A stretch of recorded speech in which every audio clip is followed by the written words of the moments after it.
La gente tiene el carácter difícil y la gente está a la defensiva cuando está en una situación que no controla, cuando se ve vulnerable.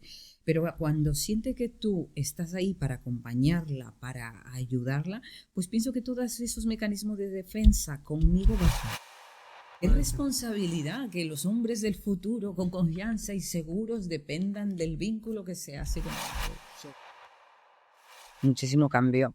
Antes yo tenía una manera de pensar muy amor romántico y muy felices para siempre y hasta el final y pase lo que pase tenemos que estar juntos.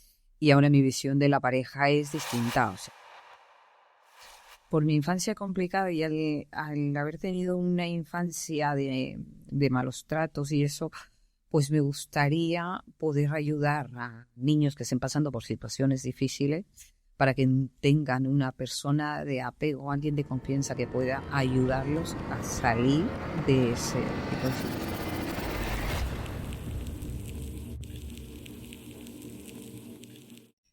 Bienvenida, Mónica, al podcast.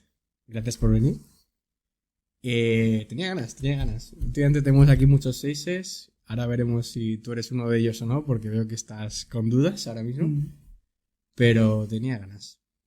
Pues muchísimas gracias por invitarme. También tenía muchísimas ganas de venir, pero no se daba la oportunidad, no se daba ese momento. Y hoy sí que se ha dado, me lo he tomado con calma y he venido. Vale, pues para empezar con todo, cuéntanos un poco a qué te dedicas y cómo has llegado al podcast. ¿A qué me dedico?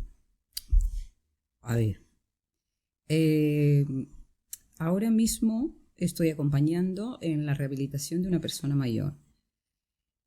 Me dedico a cuidar la dieta, a cuidar que hagan ejercicio físico, a acompañarles a diferentes tareas que tienen que hacer fuera del hogar hasta que se recuperen. Por ejemplo, les acompaño a revisiones médicas prácticamente y luego estoy con ellos dentro de casa unas horas haciendo ejercicios de rehabilitación, viendo que se tomen la medicación, organizándola en cajitas y cosas para que les sea muy fácil de manejar.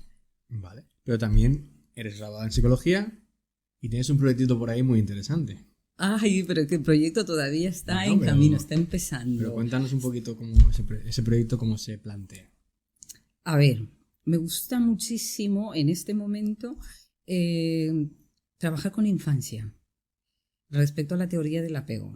Entonces estoy planteando un proyecto que a la vez lleva incluido deporte, que me gusta mucho el deporte, y he dicho, ¿cómo puedo hacer una fusión, teoría del apego, y que a la vez sea mezclado con el deporte? Entonces, donde mi hija practica gimnasia rítmica, he visto la oportunidad para poner en práctica la teoría del apego, tanto con las niñas como las entrenadoras, y ver una forma en la que ellas puedan encajar para que esos entrenamientos sean más eficaces y a la hora de competir las nenas tengan menos ansiedad y mayor seguridad. Y además, eres deportista no vamos a decir de élite, pero casi casi. A ver, el deporte me ha acompañado durante toda la vida y el deporte ha sido una de mis mayores motivaciones, a la vez que ha ayudado a formar mi personalidad. Entonces yo el deporte creo que lo he llevado durante todo este tiempo y lo voy a llevar siempre. Vale, pues así tenemos ya un poco una visión global de a qué te dedicas este tiempo. ¿Y cómo has llegado hasta aquí? ¿Cómo nos conocemos? Ay, nosotros nos conocemos por la psicología. Estudiantes de la misma universidad, pero no nos habíamos visto Curioso. nunca hasta que llegó el momento de las prácticas y supimos que llevábamos la misma carrera y a la vez en la misma universidad. Entonces nos conocimos ahí, empezamos las prácticas y luego ya la formación en terapia gestal, que también la estamos haciendo juntos. Muy bien, pues ya te tenemos posicionada ahora mismo, ¿vale? Pues si quieres empezamos con las preguntas.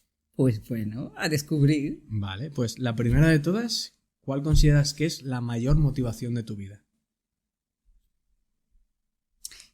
El deporte, porque el deporte me ha dado mucha disciplina y me ha ayudado a conseguir los proyectos que me he propuesto. Me ha estructurado y entonces es una motivación diaria para mí el deporte. sea, para ti es como lo que te hace feliz, digamos, es el deporte. Lo que me hace feliz, lo que hace que me levante por la mañana, que parece locura, pero yo pienso, lo primero que hago cuando me levanto es deporte. Entonces, la felicidad es acostarme temprano para poder levantarme por la mañana y cumplir esa hora de deporte que la tengo programada. Aunque sea a las 5 de la mañana para venir a la Gestal, que esto también ha pasado. A ver, es que yo soy muy madrugadora de toda la vida. Entonces, para mí, lo que a otros puede suponer pesado, no me quita horas de sueño, para mí el levantarme temprano es una motivación. Ahora está muy de moda la idea esta de levantarse a las 5 de la mañana para ser súper productivo. Tú lo llevas haciendo esto desde... Yo lo llevo haciendo toda la vida. O sea, yo recuerdo de levantarme antes de las 6 de la mañana para ir a la escuela. Que mi madre decía, pero es que no tengo necesidad de levantarla. Me levantaba sola y me levantaba como una máquina. Saltaba de la cama y pim, pim, pim, pim, hacer lo que tenía que ¿Que a hacer. ti te gustaba ir al colegio? A mí sí. Una de las facetas mejores de mi infancia fue la escuela. O sea, era súper feliz y obviamente hacía deporte muchas horas. Entonces, claro, era la excusa a lo mejor ir a la escuela porque entrenaba muchas horas. Vale, o sea que tú eres una de esas niñas que disfrutaba del cole. Sí, disfrutaba de las compañeras, disfrutaba de los profesores, tenía muy buena relación. Yo estudié en un colegio de monjas, escuela y secundaria, y entonces con las monjas me llevaba súper bien, era una cosa que me dejaban entrar ahí al convento, desayunos, o sea, era una fiesta, me gustaba. Vale, bueno. Para simplificar, digamos, en lo que sería cómo te ves tú a ti misma, ¿te podrías describir en 3 adjetivos y explicarme cada uno de ellos? ¿Sensible? ¿Sensible? Creo que debido a una infancia complicada que he tenido, he desarrollado muchísima sensibilidad hacia las personas, a las situaciones que pueden estar atravesando. Divertida. Tengo un carácter bastante alegre y me gusta disfrutar de los buenos momentos. Y también tengo una parte muy racional. ¿En qué sentido racional? ¿Cómo lo definirías? Que en un primer momento las situaciones sí que me son emotivas, pero enseguida mi parte racional pone un freno a esa parte emotiva y empiezo a analizar mucho las cosas. ¿Dirías que demasiado o dirías, porque desde un punto de vista, por ejemplo, de estoicismo, te dirían que eso es bueno, que las emociones no te coman y que de alguna manera sea tu racionalidad las que las maneje? Pero, por ejemplo, yo he visto que en mi caso quizá era demasiado racional. ¿Cómo dirías tú que es tu caso? No demasiado racional. Antes a lo mejor sí, porque había una desconexión de la parte emocional. Pero ahora que siento que tengo más conectada la parte racional con la emocional, pienso que esa parte racional ha disminuido y tengo bastante equilibrio.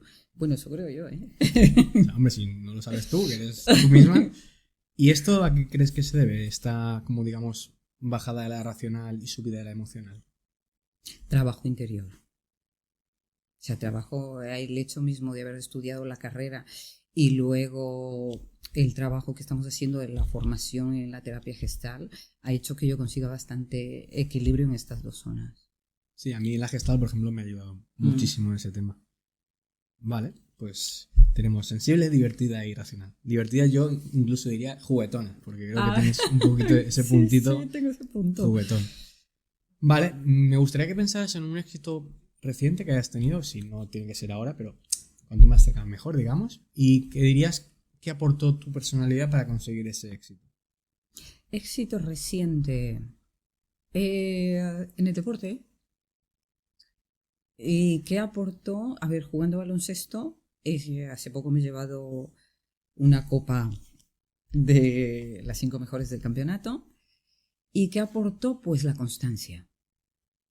La constancia de entrenar para mejorar, para poder contribuir a mi equipo y para sentirme bien haciendo lo que me gusta.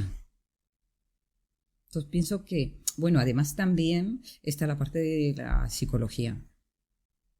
He disminuido mucho la ansiedad porque he bajado eso de que, ay, si no no meto la canasta, ay, estoy en un momento decisivo, pues no contribuyo al equipo. Pues esos pensamientos ya prácticamente se puede decir que en el baloncesto han disminuido. Veo mucho no contribuir al equipo, como mucho la parte social, o sea, como querer ayudar a los demás, por decirlo de una manera, o no es querer ayudar. ¿Cómo lo definirías tú? Tengo la parte esa que yo sé que la llevo muy marcada de trabajo en grupo. Y entonces siempre estoy pendiente de que el grupo salga a flote, de aportar algo para que el grupo salga a flote. ¿Y por qué crees que haces eso? ¿Cuál es el objetivo de hacer eso? Que si ganamos todos es mejor que ganar solo uno. Vale. ¿Y cuando al contrario algo no sale como esperas? ¿Cómo sueles manejar la decepción? Creo que lo manejo súper bien. Es que al final la entrevista va a ser todo deporte. A ver, es que el deporte te enseña a controlar la frustración porque no siempre es ganar. Y a veces inviertes muchísimo esfuerzo y sacrificio, pero no es suficiente. Entonces aprendes a lidiar con la frustración. Y yo creo que el perder o que las cosas no me salgan bien, en un primer momento me afecta, que es normal, porque o me da tristeza o me da rabia por el tiempo que he invertido, pero luego tengo ese factor de resiliencia que enseguida estoy buscando. Bueno, a ver, he ganado por un lado esto, he ganado esto otro, he aprendido y me ha dejado una lección, para la próxima vez lo voy a hacer de una manera diferente. Yo a eso lo llamo racionalización. ¿Sí? Pues yo no sé. Yo es que no acabo de ver algo malo en la racionalización. En el sentido de, yo sé que he vivido una situación que no me ha gustado, pero es verdad que yo tiendo mucho a sacar la parte positiva y creo que tú también lo haces. Y te diría que yo en el negativo que más veo eso es en el 6. Pues lo veo mucho, esa racionalización, el 6 y el 7 quizá. Es la racionalización esa de, me ha pasado algo muy malo, pero me llevo lo bueno. Y al final parece que se nos olvida que ha habido algo malo, ¿no? Y eso es un poco la sensación que me estabas transmitiendo. Pues creo que no, porque la lección sí que la tengo aprendida y la parte mala no se me olvida. O sea, sé que lo pasé mal y recuerdo por qué lo he pasado mal, pero saco la experiencia positiva de esa parte. O sea, me repongo, me levanto y si hay que volverlo a intentar, lo vuelvo a intentar. Esta frase me gusta porque ya la he oído varias veces. En los 3 y en los 6. Esta frase es muy... ¿Sí? Si hace falta, se vuelve a intentar. Se vuelve a intentar. Esa frase es 3-6, bueno, la he oído muchas veces ya. Vale, ¿y cómo manejas los conflictos tanto a nivel personal como a nivel laboral? Yo recuerdo que en su momento cuando nos conocimos me has comentado varios conflictos a nivel laboral que tuviste cuando eras más jovencita. Y si puedes hacer un poco esa comparativa de antes y ahora también estaría guay. Pues antes los conflictos me los llevaba a nivel personal. Y de hecho me lo tomaba como que yo no había sido suficiente y que por eso había perdido a lo mejor un trabajo. Pero siempre me quedaba la disyuntiva de haber hecho lo mejor de mí, incluso haber estado viendo que la situación mejoraba y que yo aportaba, pero cuando llegaba el momento del conflicto y al final me despedían o yo me iba del trabajo, pues me quedaba con esa sensación de no haberlo hecho bien. Te echabas a ti misma. Claro, de no haber sido suficiente. O no haber llegado a cumplir las metas, aunque yo sabía que las metas sí las había cumplido y las había superado incluso, pero me quedaba con esa sensación de no haber sido suficiente. Hay como un doble juicio, ¿no? Por un lado tú pensabas que sí y por otro lado como que interpretabas fuera que no había sido suficiente porque te habían... Porque el resultado no era bueno. O sea, al final estaba sin trabajo. Y luego con la formación, pues me fui dando cuenta que el problema en muchos de estos trabajos que había tenido antes no era que yo no era suficiente. Había estado en un ambiente en el que yo no encajaba y yo sí que había sido suficiente, incluso había dado más de sí. Y creo que a día de hoy el tener a una persona, por ejemplo, eficiente en un lugar donde están acostumbrados a que las cosas se hagan de cierto modo y que no haya innovación o alguien que destaque o que tenga otro punto de vista, no era bien visto, no encajaba en esa situación.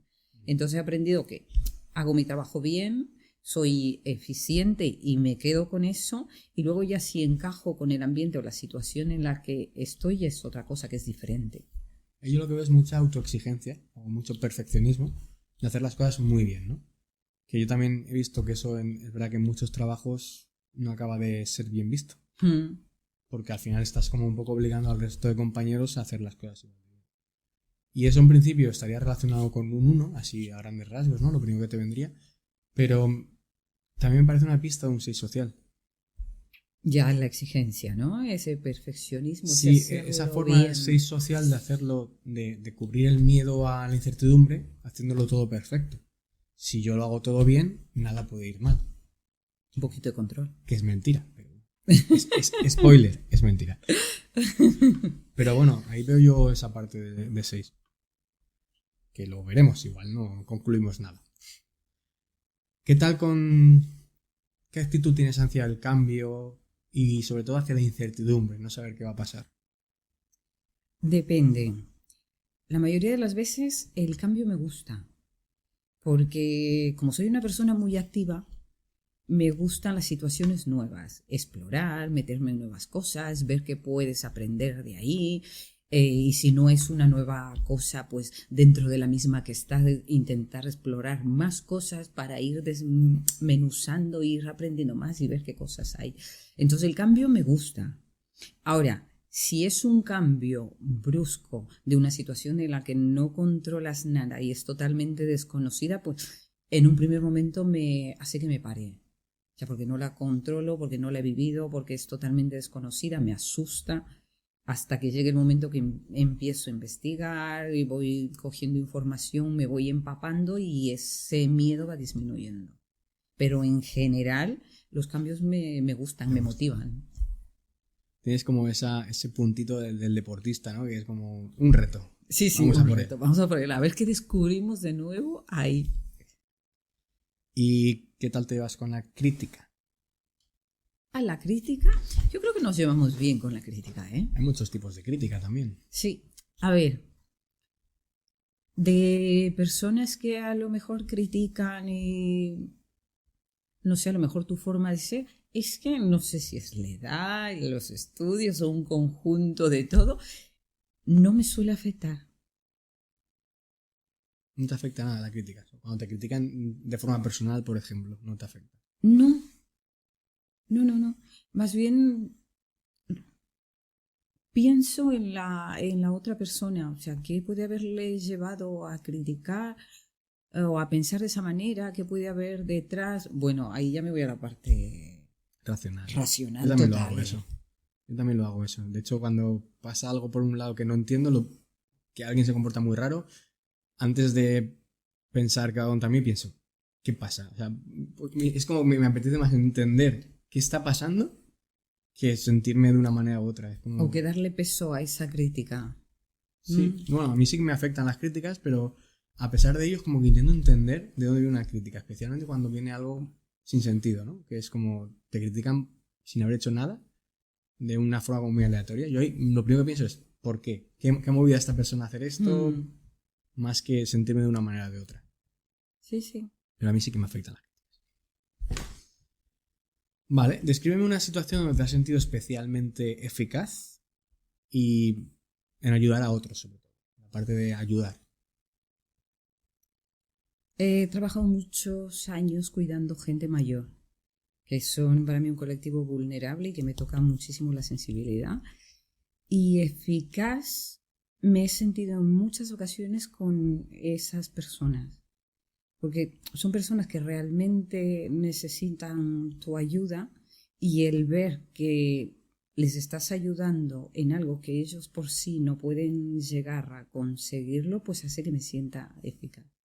A mí me llama mucho la atención, muchas veces me cuentan historias, pues la típica mujer mayor que todos, siempre no sé por qué me cuentas más historias de mujeres que de hombres mayores. ¿Cuidas más a mujeres? Entiendo. Sí, la mayoría de las personas que he cuidado son mujeres. Hombres mayores menos. Pues la típica mujer mayor así como muy complicada de llevar y como tú qué fácil te haces con ellas. Parece que cuanto más complicadas sean ellas, más fácil te haces con ellas. No lo sé, yo últimamente estoy pensando que no sé si es un don, No lo sé, pero incluso, a ver, mi madre me lo dice. Yo no sé por qué le tocan complicadas todas las situaciones o la mayoría de situaciones. No son las típicas mujeres mayores que son muy buenas, siempre tienen un carácter fuerte. O sea, pero precisamente con esas personas de carácter fuerte, y los hombres que he cuidado también, eran personas de carácter fuerte, siempre termino llevándome bien. También tú trabajas mucho en base como a recomendaciones, ¿no? Sí, Que quizá por eso te caen siempre los complicados. ya puede ser, porque Oye, no, mi madre es muy complicada y esta mujer lo llevó muy bien. sí, puede ser que la última recomendación que lleva así, que me dijo, bueno, es que resulta que tengo una amiga y me ha dicho que tú trabajaste con su padre y su padre era un hombre difícil y estaba encantado. Digo, pues bueno, sí, no lo sé. ¿Y cómo te sientes al ayudar a otros? Ay, me da felicidad. Me da felicidad porque al final la gente, a ver, la gente tiene el carácter difícil y la gente está a la defensiva cuando está en una situación que no controla, cuando se ve vulnerable. Pero cuando siente que tú estás ahí para acompañarla, para ayudarla, pues pienso que todos esos mecanismos de defensa conmigo bajan. Y hace que podamos tener las dos personas una relación de ayuda mutua. A mí me da felicidad el poderte ayudar y a ellos les da felicidad y les da bienestar el saber de que tienen a alguien que les ayude y se preocupa por ellos. Sí, a mí cuando me cuentas estas historias me llama la atención porque no suele ser un yo cuido a esta persona, sino siempre hablas de acompañar y siempre hablas mucho de como que te acoplas mucho, ¿no? Es como, yo no tengo la sensación de que tú llegas a un sitio y es como se hacen las cosas de esta manera, sino que llegas y es como, vamos a ver cómo hacemos las cosas entre los dos, ¿no? Es un poco la sensación que me das cuando me lo cuentas. Obviamente yo cuando llego a una casa siempre te explican más o menos cómo funciona. Y entonces yo en un primer momento yo solo estoy absorbiendo. O sea, yo analizo, veo el carácter que tú tienes, la forma que tú tienes de hacer las cosas y yo intento acoplarme a esa forma de hacer las cosas. Luego ya cuando tenemos ya entre los dos confianza, si yo veo que hay una forma más eficiente de hacer las cosas, pues yo te la sugiero. Y luego entre los dos vemos, sí, es más eficiente, pues vamos a optar por esa, porque la medicación, por ejemplo. A mí me gusta que la medicación te dicen, sea así, así, así, así, porque es mi forma de hacer las cosas. Y a lo mejor la medicación está una por ahí, las del desayuno por allá, las de no sé qué, no sé cuándo. Vale, y después yo te puedo sugerir y ya de que nos tenemos confianza, confías en mí, de que sé y puedo ayudarte, pues te digo, compramos una cajita de lunes a viernes, ponemos 3, las de la tarde ponemos abajo, ¿sí? Y los llevamos más organizados. Entonces así la gente o las personas a las que cuido se sienten más seguros también, porque ya saben que aunque se les olvide, tienen su cajita con su medicación el día que les toque y si está vacía ya se la han tomado. Muy organizada. Bueno. Vale, dices que te gusta ayudar, has dicho Sí. que te gusta ayudar. Eso te lleva, tú conoces un poco el enagrama, bastante de hecho. Eso te llevaría al 2. ¿Sí? Ayudar te llevaría al 2. ¿Por qué crees que no eres un 2? El 2 tiene esa parte de que, de lo poco que conozco o nada del eneagrama, Bueno, de, algo ya sabes, ¿eh? de que te ayudo, pero que todo el mundo se va a enterar y te voy a hacer que te enteres de que te ayudes, que te he ayudado. Entonces yo pienso que esa parte de que, y voy a hacer que te enteres, en mí esa parte no está. Yo tengo el deseo de ayudarte y mi reconocimiento o mi felicidad es ver que tú ya te desenvuelves mejor. No de estar diciéndote, y te vas a enterar, y quiero que sepas y que lo digas. Entonces yo pienso que esa es una parte del 2 que puede estar confundida, no lo sé, que yo no la tendría y por eso no me identifico. O sea, a mí lo que tú me cuentas es como, yo enseño a una persona, pero estoy deseando que vuele libre. Exacto. Que se recupere y que sea capaz de, lo poco que pueda dentro de su situación, conseguir independencia. Yo creo que también por eso la gente complicada al final se lleva bien contigo, porque tú le estás ayudando a poder ser más ellos, a ser más libres y poder ser... A recuperar el control o la Claro. seguridad, que es lo que a ellos les gusta y en ese momento, por una cirugía, por enfermedad, la han perdido. Muy bien. ¿Y cómo te llevas con las reglas, con seguir procedimientos establecidos? ¿Te gustan, no te gustan? A ver, las reglas y yo vamos de la mano. O sea, ¿Qué significa eso? que en una situación desconocida yo me apego a las reglas. y las tomo al pie de la letra, un trabajo nuevo, las reglas. A mí me explicas, se hace así, así, así, así, así, y yo intento seguir las reglas así, así, así, así. Luego, cuando ya tengo más control y dominio de la situación, ya empiezo a experimentar, a ver por aquí qué podría salir, cómo podríamos organizarlo mejor, lo que sea. Pero en un primer momento yo, reglas, reglas, reglas, reglas. Vale, o sea que sí que sigues reglas. Sí, sí, sí. Y además parece que te gusta, ¿no? Seguir reglas en principio, no te molesta, digamos. No, porque me da la seguridad de que las reglas están para que las cosas se hagan del modo que está previsto que se hagan. ¿Te acabas de escuchar? Sí, sí, que soy un 6, ¿no? Yo no digo que seas un 6, pero acabas de decir literalmente lo que diría un 6 social. Pero... o sea, yo sigo reglas porque me da seguridad. Ya. Firma. Ha sonado a 6 social. Yo no quiero acusar a nadie de nada, pero ha sonado a 6 social. Sí, sí, me dan seguridad, sobre todo en un primer momento y en situaciones desconocidas.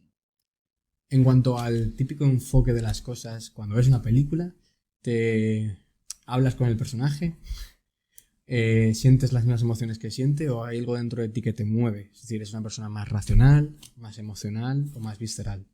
Ay, muy emocional. Es muy emocional. Muy emocional. Por eso dudas de ser un 3.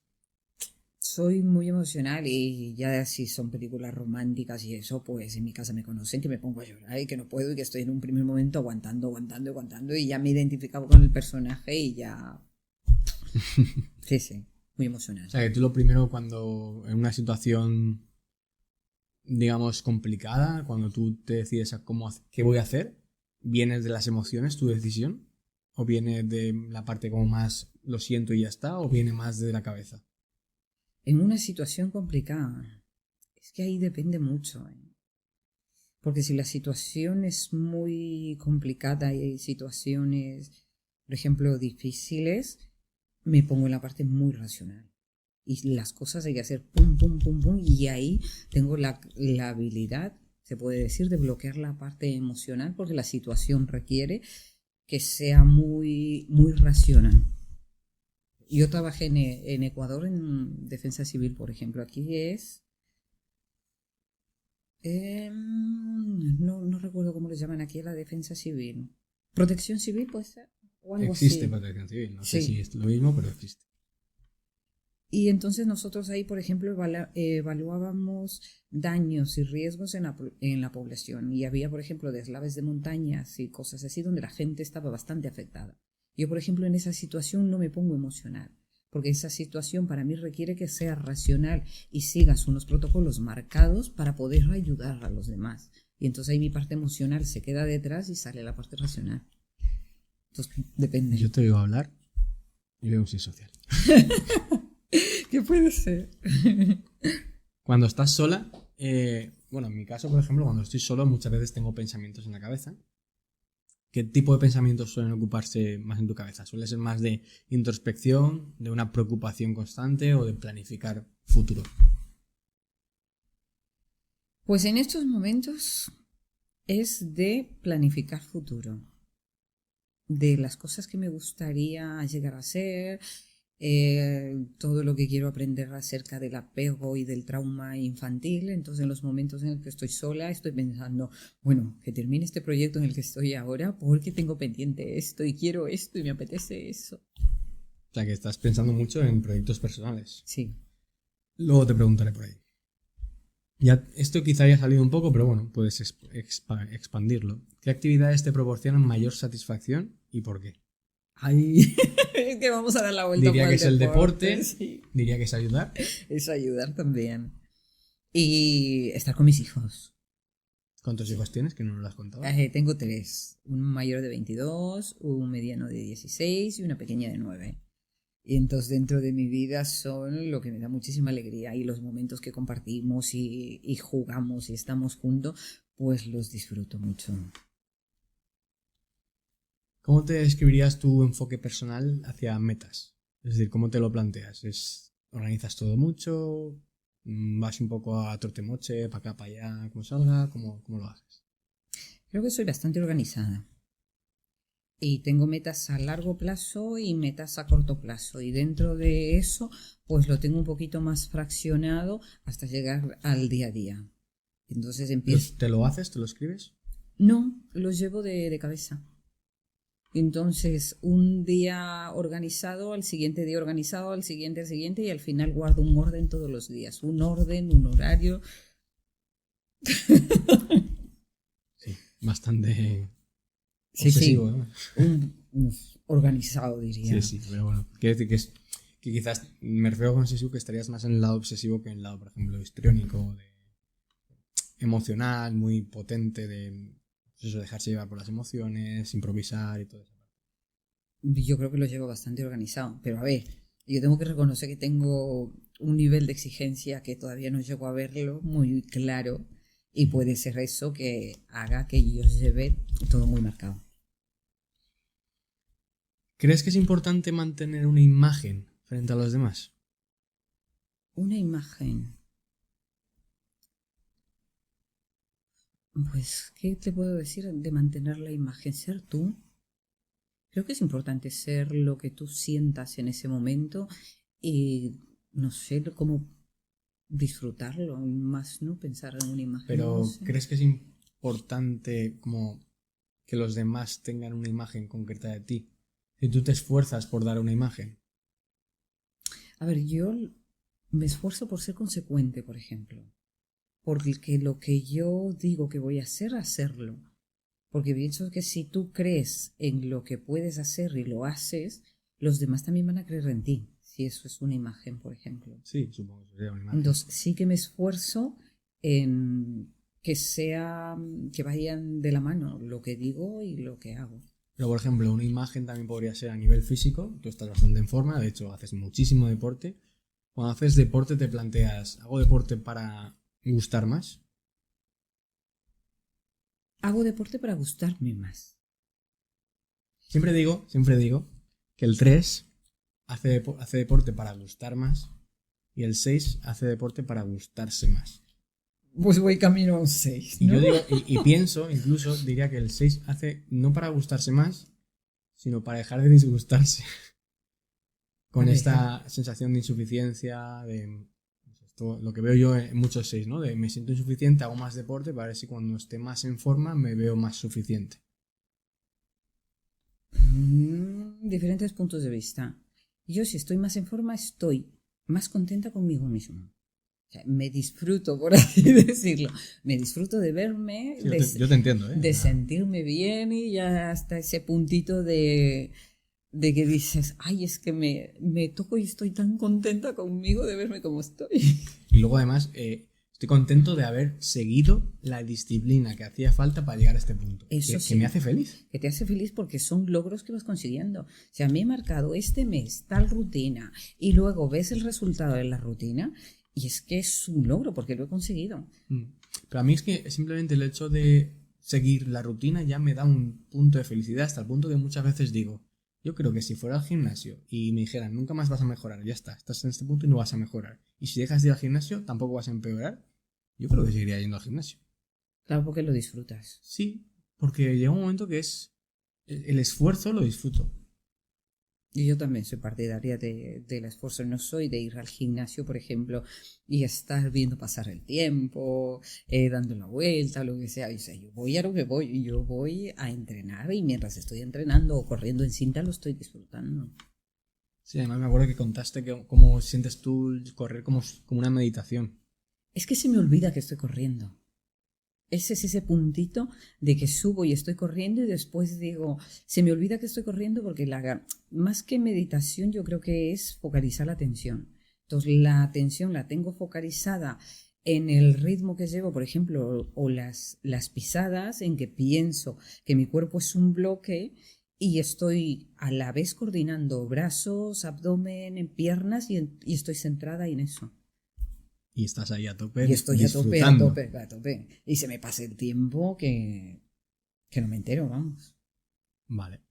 Entonces te preguntaría aún así te lo voy a preguntar. Si tuvieras que dar una imagen, ¿qué tipo de imagen crees que sería importante dar?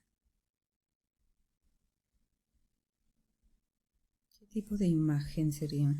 Ecuánime. Explícanos. Lo que te había dicho antes, una persona que se compromete y que cumple con lo que se compromete a sí mismo y hacia los demás. Vale. ¿Qué es lo que más valoras en tu relación con amigos, personas queridas, parejas?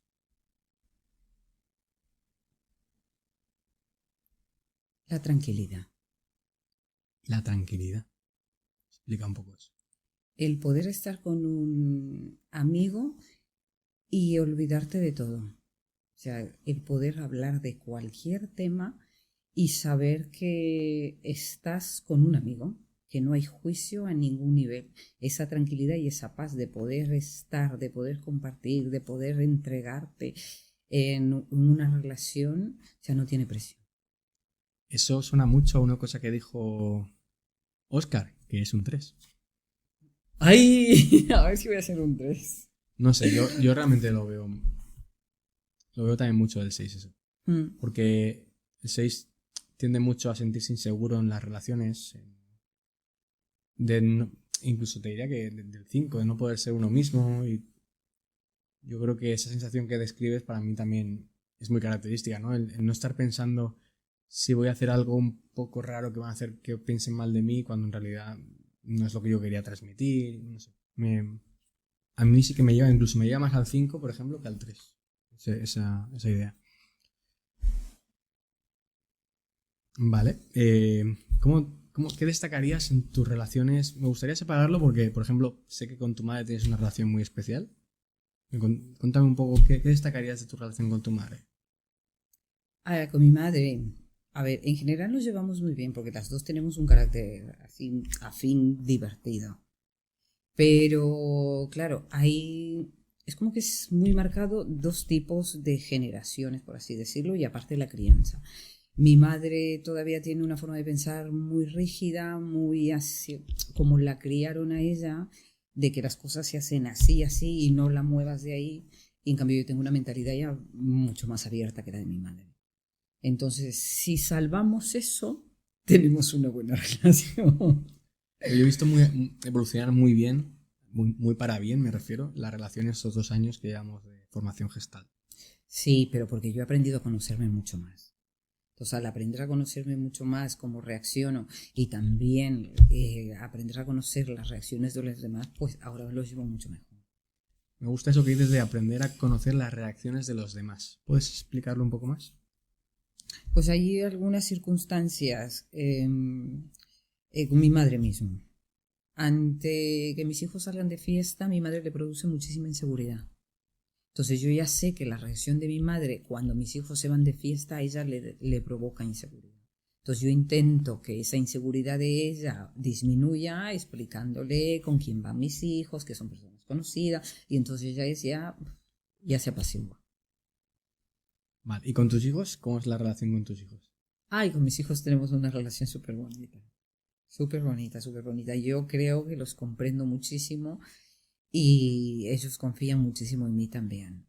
Yo veo que hablas mucho con ellos, pero mucho. Mucho. Y de todos los temas. O sea, tenemos la libertad de cualquier cosa que les pueda suceder. Ellos saben que en mí tienen una madre y una confidente, que cuando tengo que ponerles un freno y cortar alguna situación, la corto, y cuando necesitan de cariño, de que les abrace, de que les acoja, saben igual que estoy. ¿Y con la pareja? Ay, con la pareja me encantaría. Este tema te lo quiero sacar porque es un tema que contigo sale mucho, el tema de la pareja. Cuéntame cómo ves la pareja a día de hoy. O incluso te diría, cuéntame cómo ves la pareja hace 2 años y ahora. Porque Hay yo he visto mucho cambio, muchísimo cambio. Antes yo tenía una manera de pensar muy amor romántico y muy felices para siempre y hasta el final y pase lo que pase tenemos que estar juntos. Y ahora mi visión de la pareja es distinta. O sea, ahora ya mi visión es somos dos personas individuales y queremos tener una meta en común y por esa meta en común hay que trabajar y la pasión tiene que estar. Que sin pasión no emprendo nada. Te ha cambiado la mirada, en plan, la pasión tiene que estar. Hombre, ya. Es que pienso que es un pilar en la relación. Y en base a esa pasión podemos ir construyendo y teniendo una meta en común. Tengo muchas ganas, ¿eh? Tengo muchas ganas. Pienso que he pasado bastante tiempo sola, conociéndome, con mucho trabajo de por medio y entonces sí que quiero invertir ahora en una pareja, pero ya desde una mirada diferente. Bueno, pues chicos, ya sabéis que está abierta a conocer gente, así que aprovechad en los comentarios. ¿Hay algo que te hace sentir única en comparación a los demás? O sea, aquí muchas veces, cuando estoy entrevistando a alguien, parece como que encaja muy mucho en el eneatipo, pero mucho. Pero yo creo que siempre hay algo que es uno que no bebe. O sea, tú tienes un eneatipo y eres el 90% ese eneatipo, pero hay una parte que no encaja, ¿no? Y es esta la que quiero un poco sacar. Ay, no te he entendido bien qué parte. No, que si hay algo único en ti, que consideres que es único en ti, que te define, por decirlo de una manera. Es que yo pienso que lo que me define es mi carácter divertido. Carácter divertido. Sí, que hace que reste importancia a lo mejor a cosas que son superfluas y, y que me permite disfrutar muchísimo de las situaciones, de conocer personas de diferentes ambientes, o sea, tengo facilidad para abrirme y para disfrutar. Y yo ahí veo, por ejemplo, que como sois social, te veo muy sociable.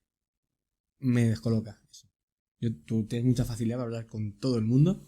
Sí, ¿ves? Eso es un rasgo de que no lo sé, o sea, puede ser un Mercadona, puede ser un... No tengo ese primer impulso de llegar, de saludar, de preguntar y seguir conversando, no me supone ningún problema. A mí me descolocan, ¿no? No sé si es algo poco característico del 6, pero sí es poco característico de los 6 que yo conozco.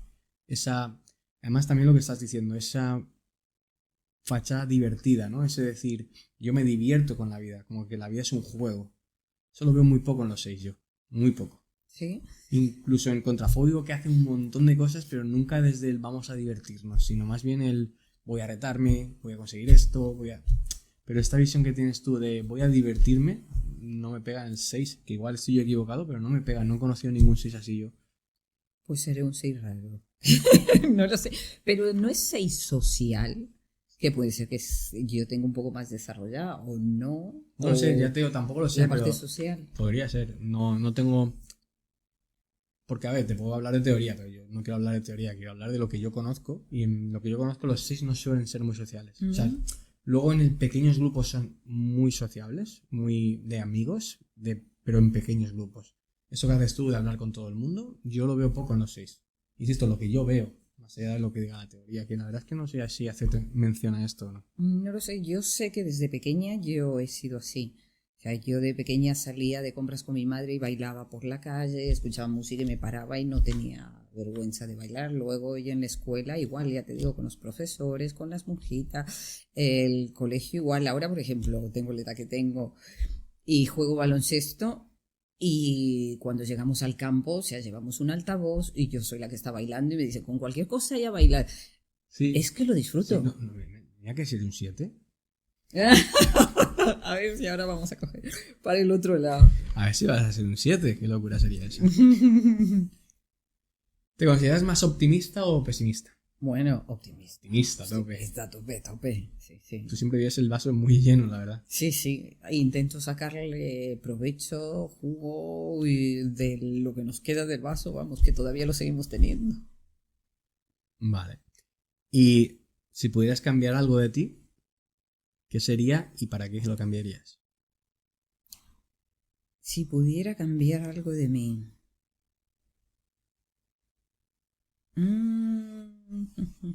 La duda. La duda. Duda, ¿eh? Qué palabra más poco relacionada. Con el 6. Porque ha habido situaciones muy buenas que se me han presentado en la vida y algunas, por duda, he dejado escapar. ¿Nos cuentas alguna y explicas un poco la duda?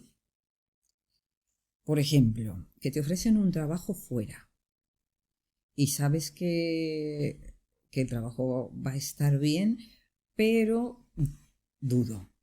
Dudo y ahí, eso fue hace mucho tiempo y ahí dudé de la capacidad mía para llevar un hotel, si iba a poder hacerlo, no iba a poder hacerlo y dejar todo aquí e irme para allá, pues dudé. Y luego lo pienso y digo, a lo mejor eso hubiese sido una muy buena oportunidad. Me suena bastante interesante llevar un hotel entero. Ya. Pero ahí ya me eché para atrás. ¿Y por qué crees que te echaste para atrás? ¿Qué es lo que dudabas? ¿De tu capacidad para llevarlo? De ir nuevamente a un país donde no conoces a nadie y si las cosas iban a ser como te las pintan. O sea, no dudabas de tu capacidad para llevar el tema. No, yo creo que de mi capacidad pocas veces dudo, porque pienso que aunque sea un poco tarde, con el esfuerzo y la dedicación poquito a poquito puedo llegar a conseguir las metas que racionalmente pienso que puedo conseguir. Entonces ahí duda de capacidad, no, a lo mejor del tiempo que me va a llevar. Sí. Entonces lo que cambiarías es dejar de dudar. Eso, un poquito más de seguridad y más hecha para adelante todavía. Mirando a futuro, ahora sí, ¿qué metas personales tienes? Que sé que hay varias por ahí. ¿Y cómo crees que tu personalidad te va a ayudar a alcanzarlas? Mirando a futuro me gustaría, y hacia donde creo que me estoy proyectando, es a trabajar en algo de deporte juntamente con la teoría del apego. Que es un poco lo que estás haciendo con lo que estoy intentando, exacto, plantearlo como proyecto ahora. Y ser psicoterapeuta también. Ser psicoterapeuta y creo que voy a tirar por infantil. Que si me hubiesen preguntado hace 2 años hubiese dicho infantil. Y ahora, hoy por hoy, me llama muchísimo la atención y es más, o sea, el trauma de apego y poder ayudar a niños que son muy vulnerables porque no se ha dado ese vínculo y ese apego para que encuentren una persona y vayan superando esas etapas, pues me llama muchísimo. ¿Tú por qué crees que ahora de pronto te llama tanto la parte de la infancia? Por mi infancia. Te voy a decir, es que apuntado aquí antes que has dicho que tuviste una infancia complicada. Por mi infancia complicada y al haber tenido una infancia de malos tratos y eso, pues me gustaría poder ayudar a niños que estén pasando por situaciones difíciles para que tengan una persona de apego, alguien de confianza que pueda ayudarlos a salir de ese tipo de situaciones. ¿Puedes comentarnos, porque creo que estás bastante metida en ese tema, esa persona de apego, cómo funcionaría, por qué es importante tenerla? La persona de apego normalmente son los padres. Entonces lo que nosotros necesitamos para que se dé un vínculo con los niños, para que los niños tengan seguridad y confianza, es una persona de apego, que en este caso es la madre, que sea bastante sensible a las necesidades del niño. No a sus necesidades, porque normalmente, a ver, una madre tiene sus necesidades y piensa que lo que le hace falta al niño, lo que ella cree, más no lo que el niño en sí necesita. Entonces, al ser una madre sensible, tras la repetición de muchos actos, aprende cuáles son las necesidades del niño. Entonces aprende a ver si el niño tiene frío, si el niño tiene hambre, más no, son las 4, a esta hora hay que darlo de comer, por ejemplo, y te ciñes a eso y ya no estás viendo al niño y lo pierdes de vista. Entonces, para crear un buen vínculo, lo que se necesita es tener esa sensibilidad para captar qué es lo que el niño necesita, ya sea físico, ya sea emocional, sobre todo, que es como el vínculo se forma. Dices que no estás viendo al niño. Me gusta este concepto porque creo que es verdad que ahora últimamente se habla mucho de todo lo que hay que hacer con el niño, pero lo que tú dices, ¿no? Es como hay que hacer esto, esto y esto. Como a las 4 hay que darle de comer, a las 6 hay que pasearlo, a lo que sea, ¿no? Y me parece muy importante eso que dices, que es más un tema de escuchar o observar al niño. Ser sensible a lo que él necesita. Más que lo que la teoría dice, ¿no? Digamos, está bien saber un poco la teoría, pero que quizá es más un tema de estar atento. Estar atento y estar ahí. Porque hoy por hoy, por ejemplo, yo veo las familias, tenemos hijos y la vida va súper rápido y tenemos muchísimas obligaciones. Y dentro de esas obligaciones están las extraescolares, por ejemplo, de los niños. Que ahí te pongo un extraescolar porque necesito que este tiempo estés ocupado porque yo estoy trabajando. Pero tú sabes si tu nene quiere estar en ese extraescolar, tú sabes si tu nene lo que necesita es hacer eso o pasar tiempo contigo. Entonces ahí hemos pasado una cortina y hemos ido te pongo aquí para que estés ocupado y haciendo eso y tu sensibilidad ya pasa a otro campo, porque yo lo que necesito es hacer esto. Entonces, con el ritmo de vida que llevamos ahora, creo yo que estamos dejando un poco de ver a los nenes y la sensibilidad y las necesidades que ellos tienen. Pasa lo mismo con los móviles. Ahora estoy haciendo esto, bueno, entretente con eso. Y dejamos de lado lo que ese niño en realidad puede estar necesitando y lo cubre un móvil. Entonces, para que haya un buen vínculo, para tener buenos niños que después en el futuro sean los hombres que tienen confianza en sus parejas, en el mundo, en los demás, necesitamos en esta primera infancia tener bastante sensibilidad hacia lo que nuestros hijos necesitan. Me gusta esto de para conseguir hombres con confianza, porque creo que es un tema que a mí me toca. Es un tema que yo tengo bastante... Últimamente le doy muchas vueltas, ¿no? Porque veo que hace poquito estuvimos en un círculo de hombres y lo que veo es eso, que hay muy poca confianza. Supongo que en mujeres también pasa, pero en lo que yo me relaciono con hombres se confía muy poco en uno mismo. Y todo lo que cuentas de la infancia es un poco lo que veo que comentaban que no habían tenido, ¿no? Mi madre me cumplía con todo lo que es la parte racional, pero quizá la parte emocional no me la cumplía. Pero la pregunta que me surge a mí con todo esto, y me gusta hacértela a ti porque, bueno, ahora veremos por qué, pero ¿qué le dirías a una madre soltera que no tiene tiempo para nada? Que tiene que trabajar, tiene que cuidar a los niños y parece que es imposible, ¿no? Llevarlo todo. ¿Tú cómo lo haces? No es tanto el tiempo como la calidad. El poco tiempo que puedas disfrutar y darle a tu hijo, que sea tiempo que estás con él, tiempo que tú estás conectada a tus emociones y que estás conectado a las emociones que tiene tu bebé. Hay ejemplos de marines que los destinan fuera a los 6 meses, ¿vale? Y la madre que se queda sola con el bebé tiene una conexión emocional con el niño de estar ahí, de arroparlo, de cobijarlo, pero también hace que el padre que esté lejos a través de fotografías, el niño pueda tener una conexión emocional. Porque estamos tan pegados emocionalmente a la madre que se puede decir que las emociones se comparten y se aprenden. Entonces el niño sensible aprende a echar de menos al padre y a tener un sentimiento bueno hacia la figura que no está. Tanto que cuando llega el niño, ya lo conoce, se supone, al padre, pero cuando llega el niño siente la emoción de que el padre ha vuelto, pero toda esa emoción se ha trabajado. Porque la madre ha estado presente, porque la madre ha sido sensible y emocionalmente ha trabajado la conexión con ella y la conexión con el padre que está fuera. Entonces, si no hay una figura paterna, puedes estar tú con tu hijo conectado los pocos momentos que se tenga, pero que sean momentos de conexión, de conciencia, de saber que estás ahí. Y luego la figura materna se supone que es el pilar principal, pero Bowlby dentro de eso luego estableció jerarquías. O sea que no hace falta que sea solo la madre. Puede haber otras figuras que pueden ser dentro de la familia, pero que tengan esa sensibilidad de conectarse con el nene. Vale, 2 partes. Voy a empezar por una. ¿Qué pasa con el padre? Porque hablas mucho de la figura materna, cómo se construye, cómo importante es. Le aporta la sensibilidad, pero ¿qué aporta entonces el padre ahí? Pues lo he buscado y no ha sido fácil, ¿eh?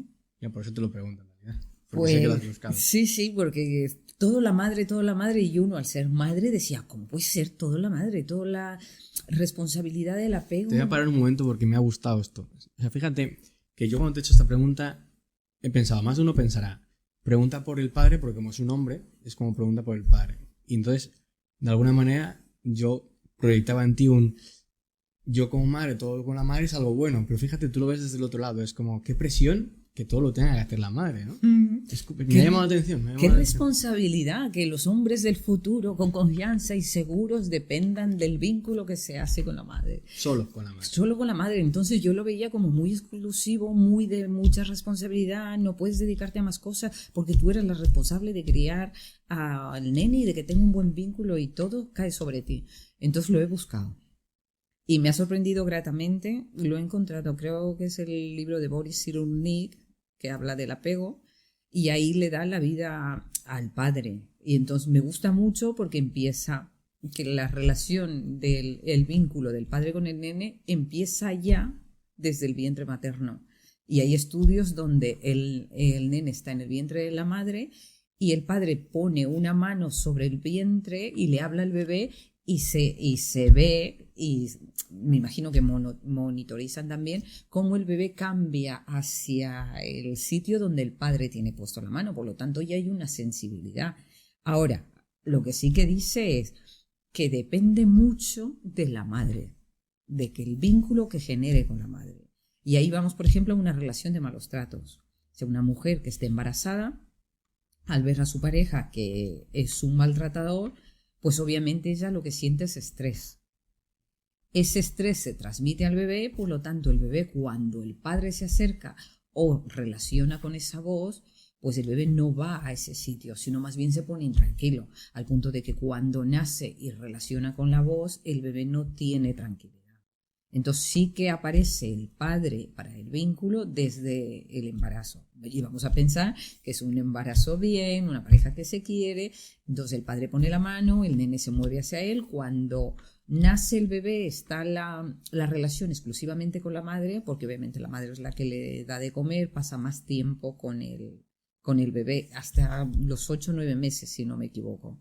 Pero luego hay una apertura ya donde el nene empieza a ver al padre. Y luego el padre tiene la función especial de romper esa simbiosis con la madre y sacar y presentar al niño al mundo, que eso es súper importante. Te iba a preguntar, y me gusta lo que habías contado directamente, pero justamente ese tema, ¿no? Es como desde un poco desde la bioenergética, desde corrientes así como más corporales, se habla mucho de que la madre es la parte sensible, ¿no? La parte de como empática, y el padre es la de ir al mundo, ¿no? La parte agresiva de pedirle al mundo lo que tú quieres. Y yo creo que en ese aspecto, pues, la figura paterna, porque ahora ya tampoco se habla de padre, sino de figura paterna, es importante también en ese lado, que sea una figura que te enseñe a pedirle al mundo lo que quieres. Porque hay mucha gente que no conecta consigo misma, pero también hay mucha gente que le cuesta mucho pedir a los demás lo que quieren.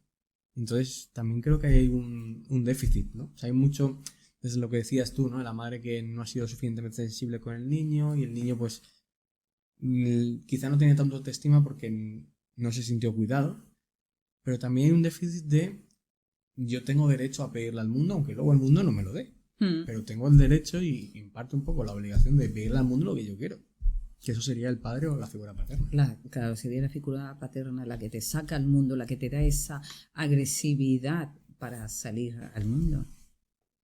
Vale, luego has dicho una cosa que también me llama la atención, que has dicho, claro, como madre, si tú estás conectada con tus emociones, conectas con el niño. Pero claro, ¿qué significa estar conectada con tus emociones? ¿Cómo se conecta uno con sus emociones? Ejemplos. Estás hablando, bueno, me han venido mis hijos que ya son mayores, por ejemplo, y te cuentan una situación. Si tú no estás conectado a la situación que te están contando tus hijos, los escuchas y o pasas o le cambias de tema o le das una solución que te vendría bien a ti. Si estás conectada con tu emoción y eres sensible a lo que tu hijo te está contando, la solución la encontraría él, pero tú estarías afín con él y tendrías la suficiente compasión para escucharlo y acompañarlo. Vale, esto es un poco lo que se dice siempre, ¿no? De que los hombres siempre dan soluciones cuando las mujeres esperan simplemente acompañamiento, por decirlo de alguna manera. Es un poco esto, ¿no? Pues un poco sí. Un poco. Vale, yo lo que veo, por ejemplo, que es algo que intento aquí, es muchas veces preguntar, y a mí me pasa mucho en el día a día, el que pregunto algo porque ya sé un poco la respuesta. Y aquí en el podcast especialmente intento preguntar e ignorar mi respuesta, por decirlo de una manera. Yo hago una pregunta y aunque pueda tener mi opinión, intento ignorar mi opinión para escuchar la del otro. Creo que va mucho por ahí. Que a veces es difícil hacerlo 24 horas. Ya, tienes que tener mucha conciencia y estar abierto a escuchar, a escuchar. lo que el otro dice y empatizar con el otro dejando un poco de lado lo tuyo.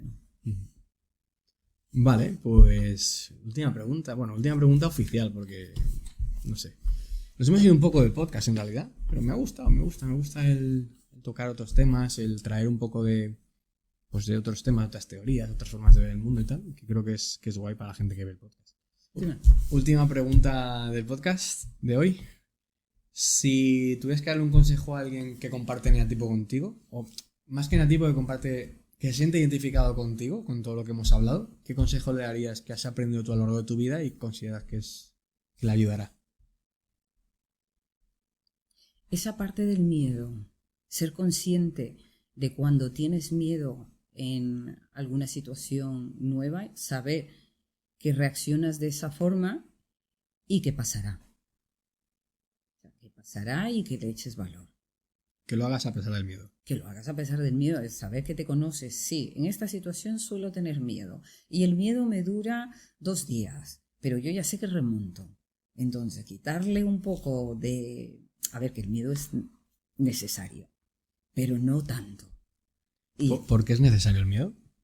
Porque nos evita situaciones y nos avisa de que puede haber peligros. Entonces, es una alarma que está ahí para que veas y contemples todo lo demás que puede estar sucediendo. Pero bueno, una vez contemplado, pues para adelante y que le eches ganas. Claro, digamos que el miedo te dice, atención, analiza esto, no necesariamente va a ser peligroso, pero analízalo. Y si ves que no es lo suficientemente peligroso para no hacerlo, hazlo. Una frase que me decía un amigo siempre, me decía, hazlo. Y yo le decía, es que me da miedo. Y dice, hazlo con miedo. Primero no lo analiza, porque las consecuencias hay que tenerlas claras. Y si a pesar de eso decides, pues ya eres consciente y lo has decidido. Y te tiras para adelante. Vale, me gusta esto porque muchas veces se dice, ignora el miedo, no pasa nada, pero el miedo es importante. Claro.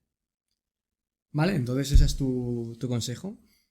Pues, a ver, yo te digo que creo que el negativo que más te pegaría sería un 6, pero tampoco lo sé al 100%. Si quieres vamos a hacer unas preguntas rápidas a ver si encajarías con un 6 y bueno, pero sin quedarnos con que lo eres, ¿vale? Simplemente como posibilidad. ¿Eres una persona leal y confiable que siempre está para amigos y familiares? Sí. ¿Te preocupa mucho la seguridad y la estabilidad en tu vida? Sí. ¿Te cuesta tomar decisiones por ti misma y prefieres seguir el consejo de los demás? No. ¿Te sientes ansiosa o insegura en situaciones nuevas? Depende. Si no conozco nada, pues sí. Y si no, muy poco. Me gustan. ¿Te gustan las Me situaciones estimulan. nuevas? ¿Disfrutas de tener un plan y de seguir rutinas establecidas? Sí. ¿Te gusta tener personas de confianza en las que puedas apoyarte? Sí. ¿Te preocupas por los posibles peligros y riesgos en tu entorno constantemente? No. ¿Prefieres rodearte de personas que puedas confiar y brinden seguridad? Sí. ¿Te sientes más cómodo en situaciones familiares que en nuevas experiencias? Me aburro un poco. ¿Te consideras una persona cautelosa y previsora? Pues sí. Pues hasta aquí el podcast. Ay, pero no sabemos si soy un 6, un 3, un 7. No lo sabemos. Pues para un próximo. Para un próximo. Y de hecho para un próximo también profundizaremos en el vínculo materno y hablaremos de ello, sobre el apego. Yo creo que esto también puede ser interesante. Quería preguntarte, ¿tienes alguna red social o algo que quieras compartir? No. Pero estaría muy bien que te las hicieras, porque yo creo que tienes mucho que contar, pero bueno. Bueno, pues me uniré a ti. Vale. ¿Tienes algo más que añadir? No, agradecerte muchísimo por la invitación, lo he disfrutado mucho. Y que nos queda una pendiente. Muy bien, pues yo también he disfrutado mucho, muchas gracias. Y hasta aquí, lo dejamos. Chao, chao.